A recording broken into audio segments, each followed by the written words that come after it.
환영합니다. 일상 속에서 놓치기 쉬운 지식의 표편들을 모아서 가장 날카롭고 흥미로운 통찰로 엮어드리는 오늘의 심층 분석 시간에 오신 것을 환영합니다. 매번 그 방대한 자료나 책 속에 파묻혀 지내다가 그중에서 정말 반짝이는 아이디어만 딱 골라서 지금 이 방송을 듣고 계신 당신에게 전달해드리는 시간이 저는 정말 즐겁거든요. 네, 저도 항상 이 시간이 기대가 되는데요. 특히 오늘 우리가 함께 탐구할 주제는 정말 이제 파격적입니다. 아주 익숙한 고전을 완전히 낯선 현미경으로 들여다볼 예정이거든요. 맞아요. 오늘 분석할 텍스트가 바로 사승원 작가의 이방인 법률 비평 PDF 문서입니다. 이 자료가 우리에게 던지는 이번 탐구의 미션은 아주 명확해요. 알베르 카뮈의 그 유명한 소설 이방인 다들 학창 시절에 한 번쯤 읽어보셨거나 적어도 제목은 들어보셨을 텐데요. 그렇죠. 보통 필독서로 많이들 접하시니까요.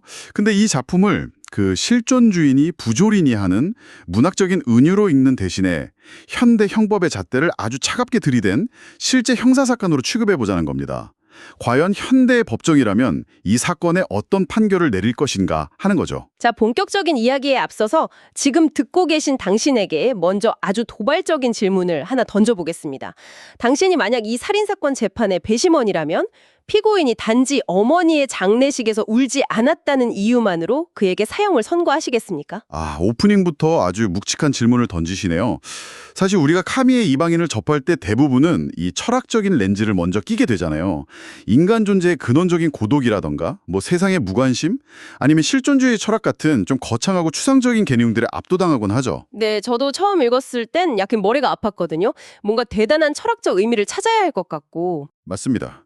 하지만 오늘 우리가 다룰 이 사승원 작가의 비평 문건은 주인공 메레소가 처한 상황을 아주 건조하고 객관적인 법정의 언어로 철저하게 해체하고 있습니다.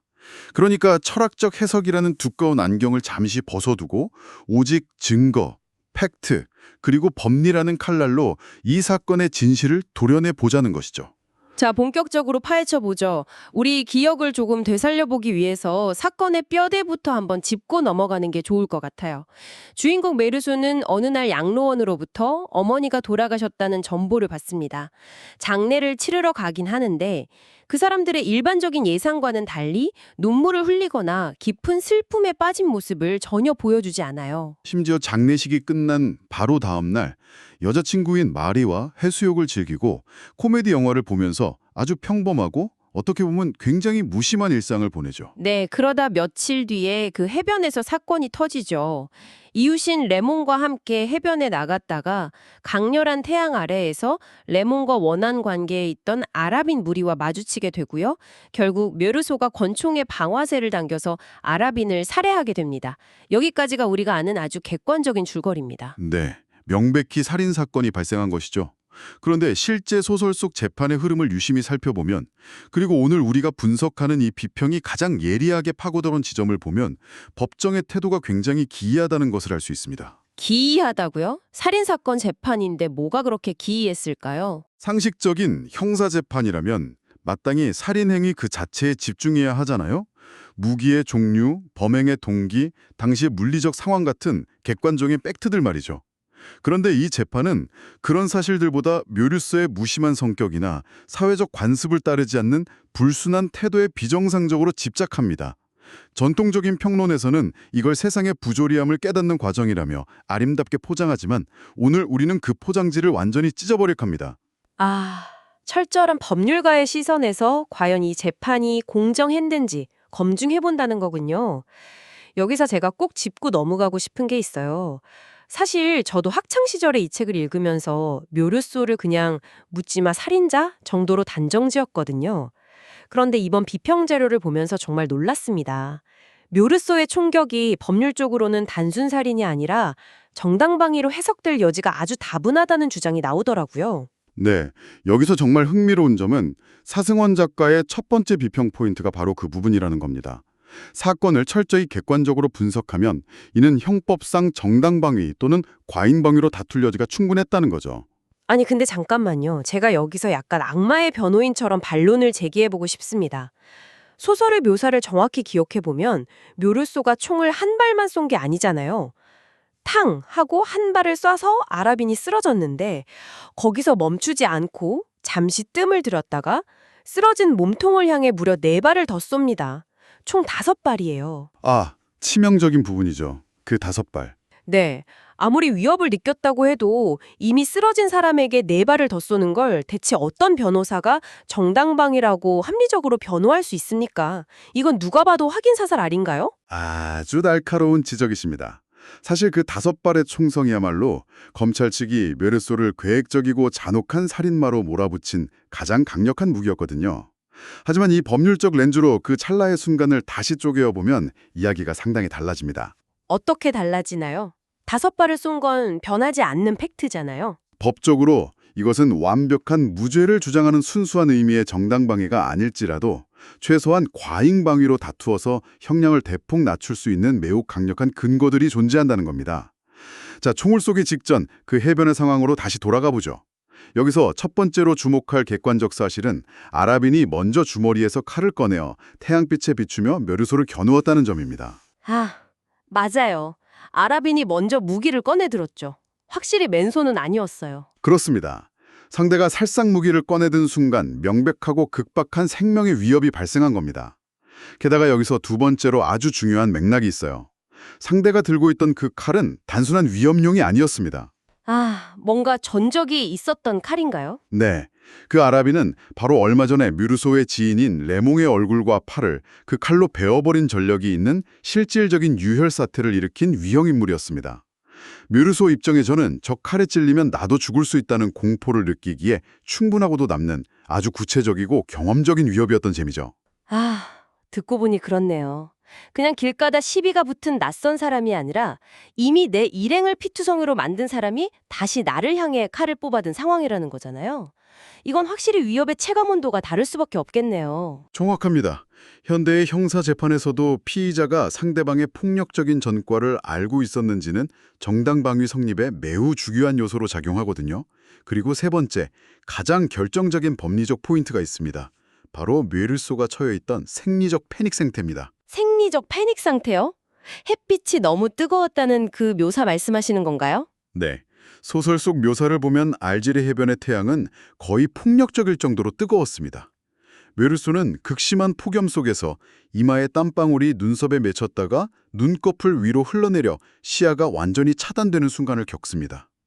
뜨거운 모래밭, 숨막히는 열기, 눈을 찌르는 땀과 태양빛, 그리고 눈앞에서 번쩍이는 상대의 칼날. 와, 생각만 해도 숨이 막히네요.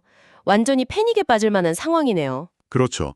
이 극판의 신체적, 심리적 압박 속에서 방아쇠를 당긴 행위를 과연 이성적이고 치밀하게 계획된 사례로 볼 수 있을까요?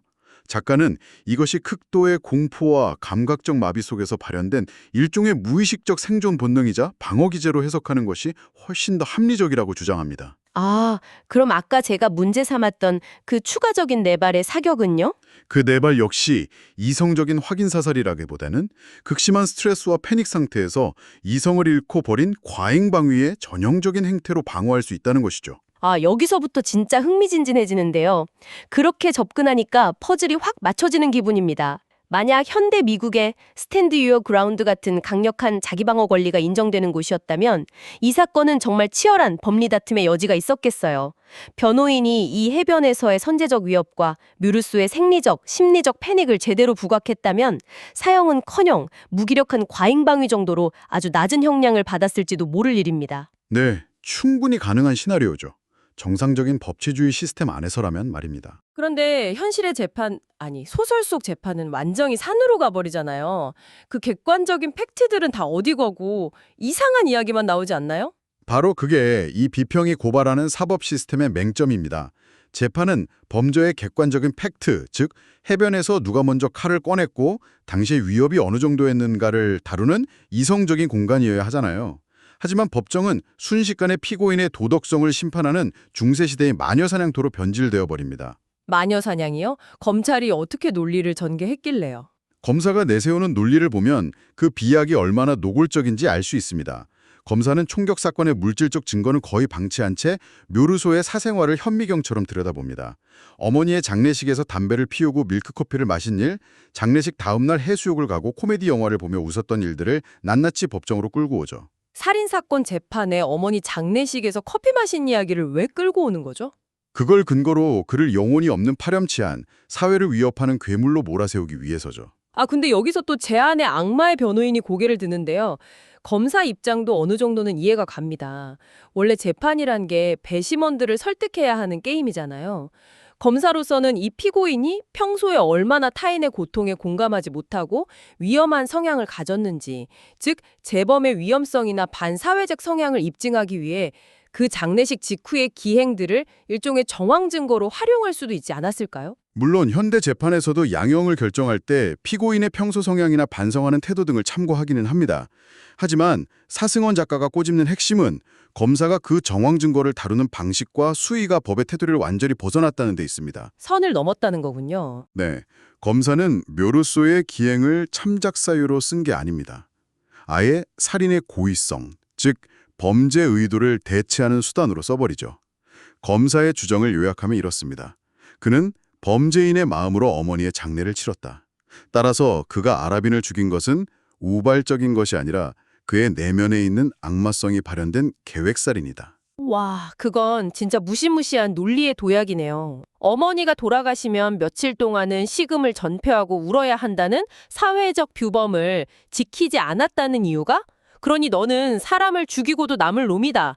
라는 결론으로 직행해버린 거군요. 그렇습니다. 이건 법률적 인과관계가 전혀 없는 지극히 감정적이고 문학적인 수사일 뿐입니다. 법정은 묘르소가 저지른 물리적인 총격을 재판한 것이 아니에요. 그럼 뭘 재판한 건가요? 사회가 요구하는 감정의 매뉴얼에 순응하지 않는 이질적인 인간, 즉 시스템의 통제를 벗어난 이방인을 어떻게든 처단하기 위해 법이라는 이름의 칼을 휘두른 것이죠. 나와 다른 방식의 슬픔을 가진 사람, 사회적 가식에 동참하지 않는 사람을 도저히 용납하지 못하는 다수의 폭력성이 정의의 이름으로 자행된 겁니다. 진짜 소름이 돋네요. 묘르소는 살인을 해서 사형당한 게 아니라 다수가 원하는 리액션을 해주지 않아서 사회적으로 처형당한 거나 다름없습니다. 그런데 저는 이 상황에서 진짜 화가 나는 인물이 따로 있습니다. 누군지 알 것 같네요. 바로 묘르소의 국선 변호인이에요. 아니, 검사가 저렇게 말도 안 되는 감정적 공격을 퍼부면서 논점을 흐린다면 피고인의 방패가 되어야 할 변호인은 당연히 재판장님, 피고인이 코미디 영화를 본 것은 부적절할지 모르나 그것이 해변에서 정당방위를 부정하는 증거가 될 수는 없습니다. 라고 딱 끊어내야 하는 거 아닙니까? 다시 해변의 팩트로 판을 끌고 와야 했잖아요. 대체 이 변호사는 법정에서 뭘 하고 있었던 겁니까? 작가 역시 그 지점을 뼈아프게 비판합니다. 변호인은 피고인을 지켜내기는커녕 사법 시스템의 거대한 폭력에 아주 무기력하게 동조해버리죠. 여기서 가장 최악의 행동은 재판 과정에서 당사자인 묘르소를 철저하게 소외시켰다는 점입니다. 소외시켰다고요? 피고인 본인인데? 네, 변호인은 가만히 있는 게 당신에게 유리하다며 묘르소의 입을 막아버립니다. 자신의 목숨이 걸린 재판에서 피고인 본인이 정작 1인칭의 목소리를 빼앗기고 철저히 객체로 전락해버린 겁니다. 게다가 제가 알기로 이 변호인의 방어 전략 자체가 완전히 코미디였어요. 방금 우리가 짚은 것처럼 해변에서의 물리적 사실관계를 두고 치열하게 법리 다툼을 해야 할 타이밍에 이 변호사라는 사람이 법정에 대고 여러분, 우리 피고인이 사실 알고 보면 훌륭한 노동자이고 아주 선한 아들입니다. 이러면서 감정적인 호소를 하고 앉아 있었잖아요. 네, 검사가 감정으로 공격한다고 해서 변호인까지 같이 감정적인 영역에서 방어를 하려 들었으니 완전히 패착이었죠. 정말 답답하네요. 왜 그런 바보 같은 짓을 한 걸까요? 만약 정당방위를 주장했다면 재판은 아랍인의 칼, 강렬한 태양, 발사된 총알이라는 객관적 물질의 세계에서 이루어졌을 겁니다. 하지만 변호인이 사실은 선한 아들이다라는 프레임으로 들어가는 순간 재판은 완전히 묘르소의 내면, 평소의 도덕성이라는 주관적이고 추상적인 영역으로 넘어가 버리고 맙니다. 아, 오히려 검사가 파놓은 함성으로 자기 발로 걸어 들어간 셈이네요. 맞습니다. 애초에 묘르소는 사회적 가식을 혐오하는 성격인데 그런 사람에게 억지로 선량한 시민의 가면을 씌우려 했으니 설득력이 있을 리 만무하죠. 결국 변호인의 이런 치명적인 오판과 무능함이 묘르소를 도덕의 심판대, 작가의 날선 표현을 빌리자면 도덕적 단두대로 밀어넣는 결정타가 되고 말았습니다. 도덕적 단두대. 참으로 서늘하고 무사운 비유네요. 자, 그래서 이게 다 당신에게 무슨 의미일까요? 오래전 프란스 작가가 쓴 소설 속 가상의 재판 이야기가 오늘날을 살아가는 우리에게 왜 이렇게 묵직한 돌직구로 다가오는 걸까요? 이 모든 논의를 한 차원 높은 곳에서 조망해 본다면 사승원 작가의 결론은 우리의 현실을 매우 날카롭게 찌르고 있습니다. 작가는 묘루소의 재판을 합리적 증거주의에 입각한 사법 절차가 아니라 아주 잘 짜여진 사회적 집단 린치라고 명확히 규정합니다. 집단 린치요? 다수가 한 명을 합법적으로 괴롭혔다는 뜻이군요. 기억하십니까?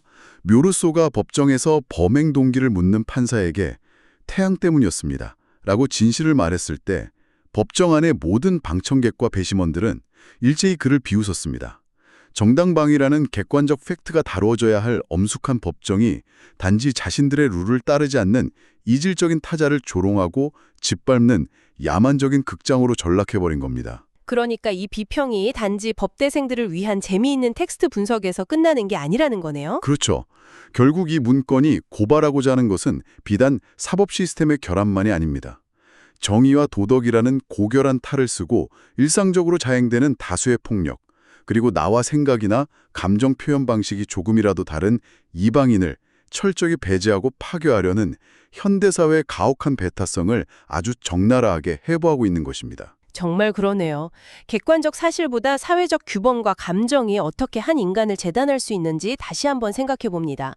이 이야기가 단지 1940년대의 소설 속 재판정에서만 일어나는 일일까요? 이 지점에서 아주 중요한 질문이 하나 떠오르는데요. 지금 이 이야기를 듣고 계신 당신의 일상으로 시선을 한번 돌려보시죠. 현대사회의 수많은 디지털 광장, 특히 소셜미디어나 온라인 커뮤니티에서 어쩌면 우리는 매일같이 누군가를 심판하는 온라인 배심원의 역할을 자처하고 있는지도 모릅니다. 요즘 온라인상에서 벌어지는 수많은 마녀 사냥을 보면 정말 우리가 바로 소설 속 그 방청객이거나 배심원들이 아닌가 하는 생각이 들어요. 맞습니다.